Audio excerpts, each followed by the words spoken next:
Čo sú to multifokálne okuliarové šošovky? Multifokálne okuliarové šošovky, alebo tzv. Multifokál, sú dioptrické sklá, ktoré sú určené pre ľudí po 40-ke, ktorí už zvyčajne potrebujú rôzne dioptrie na rôzne vzdialenosti. Títo ľudia už väčšinou potrebujú inú hodnotu dioptrií do diaľky, inú hodnotu dioptrií na strednú vzdialenosť, čo je zvyčajne vzdialenosť počítača, a inú hodnotu dioptrií na čítanie, teda blízko. Tieto rôzne dioptrie, ktoré nositeľ potrebuje, sú plynule rozdelené v jednom dioptrickom sklíčku. Vo vrchnej časti sa nachádza dioptria do diaľky, v strednej dioptria na strednú vzdialenosť, teda zvyčajne počítač, a v spodnej časti sklíčka sa nachádza dioptria na čítanie, napríklad kníh alebo dokumentov, ktoré už máte bližšie než samotný počítač.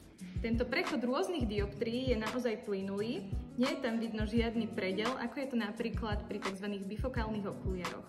Podmienkou spokojného nositeľa multifokálu je profesionálne meranie vykonané odborníkom, vhodný výber rámu, centrácia na najmodernejších prístrojoch a v neposlednom rade aj oboznámenie zákazníka o tom, čo môže od multifokálu očakávať. Toto všetko nájdete na našich pobočkách v optike Duos.